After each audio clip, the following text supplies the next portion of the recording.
இதுக்கு பதில் சொல்லுங்க சார், பதில் சொல்லுங்க. என்னோட ஒரு பேஷண்ட் கேட்டாங்க, டாக்டர் நான் சுகருக்கு 10 வருஷமா மாத்திரை சாப்பிட்டுட்டு இருக்கேன். 10 வருஷம் மாத்திரை சாப்பிட்ட பிறகும் நேற்றைக்கு நான் வெறும் வயிற்றுல பிளட் டெஸ்ட் பண்ணி பார்க்கும்போது 230 இருக்கு, சாப்பிட்ட பிறகு 342 இருக்குன்னு சொன்னாங்க.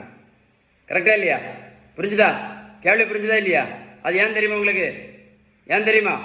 இந்த உலகத்தில் இதுக்கும் பதில் சொல்லுங்க. இந்த உலகத்தில் சுகருக்கு மாத்திரை மட்டும் சாப்பிட்டதுனால யாருக்கா சுகர் சரியா இருக்கா? சொல்லுங்களேன். மாத்திரை மட்டும் யாருக்கா சரியா இருக்கா? கருவேப்பிலை சாப்பிட்டதுனால யாராவது சுகர் மாத்திரை நிறுத்தினாங்களா? நிறுத்தினாங்களா யாராவது? சொல்லுங்க சொல்லுங்க. கரிஞ்சீரகம் சாப்பிட்டதுனால யாராவது சுகர் மாத்திரை நிறுத்தினாங்களா? சொல்லுங்க. நெல்லிக்காய் ஜூஸ் குடிச்சதுனால யாராவது இன்சுலின் நிறுத்தினாங்களா? சொல்லுங்களேன். சொல்லுங்க. ஆவாரம்பூ சாப்பிட்டதுல யாராவது சுகர் மாத்திரை நிறுத்தினாங்களா? இல்லை இன்சுலின் ஊசியை நிறுத்தினாங்களா? சொல்லுங்க. வெந்தயம் சாப்பிட்டதுனால யாராவது சுகர் மாத்திரை நிறுத்தினாங்களா? இல்லை இன்சுலின் ஊசியை நிறுத்தினாங்களா? சொல்லுங்க. இல்லை நடைபயிற்சி மட்டும் பண்ணதுனால ப்ரெஷர் மாத்திரை நிறுத்தினாங்களா? இல்லை கெட்ட கொலஸ்ட்ரால் மாத்திரை நிறுத்தினாங்களா? இல்லை இன்சுலின் ஊசியை நிறுத்தினாங்களா? இல்லை சுகருக்குள்ள மாத்திரை நிறுத்தினாங்களா? சொல்லுங்க, பதில் சொல்லுங்க. நல்லா கேட்டுடுங்க. சுகர், ப்ரெஷர், கெட்ட கொலஸ்ட்ரால் ஒரு ஆளுக்கு எதனால வருதுன்னு கேட்டால் இன்னைக்கு யாருக்குமே தெரியாது. அதுதான் பெரிய பிரச்சனையே. கரெக்டாக காது கொடுத்து கேளுங்க, சரியா?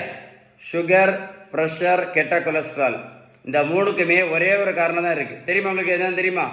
தெரியுமா? Insulin resistance. இது ஒரு பேப்பரில் எழுதி எடுத்துடுங்க, நெட்டில் சர்ச் பண்ணி பாருங்கள். நான் சொன்ன விஷயம் கரெக்டாக இருக்கும், கரெக்டாக இருக்கும். இந்த ஆபத்தான இன்சுலின் ரெசிஸ்டன்ஸை ஈஸியாக சரி பண்ணலாம், ஈஸியாக சரி பண்ணலாம். என்ன பண்ணணும்? பேலன்ஸ்டு டயட் நம்ம கரெக்டாக ஃபாலோ பண்ணணும்.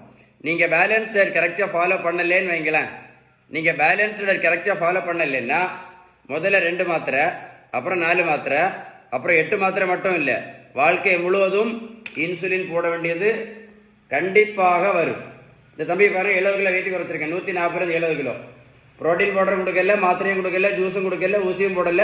இந்த தம்பியை போய் நான் ரோட்டில் போய் நான் ஓடக்குன்னு சொல்லலை. நான் கொடுத்தது எல்லாமே பேலன்ஸ்டு டயட்.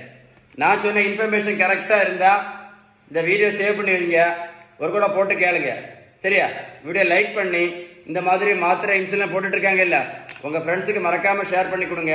கமெண்ட்ஸில் OES டைப் பண்ண மறந்துடாதுங்க. OES கண்டிப்பாக ரிப்ளை பண்ணுவோம். எதை மறந்துடாதுங்க. இன்சுலின் ரெசிஸ்டன்ஸு கண்டிப்பாக மறந்துடாதுங்க. Stay tuned with doctor Sheeban. OES type பண்ணுங்க, ஒரு லைக் பண்ணுங்க, மறக்காமல் உங்கள் ஃப்ரெண்ட்ஸுக்கு ஷேர் பண்ணுங்க. ஏன்னா உங்களுக்கு மட்டும் இல்லை, இந்த வேர்ல்டில் நிறைய பேருக்கு யூஸ்ஃபுல்லாக இருக்கும். Stay tune.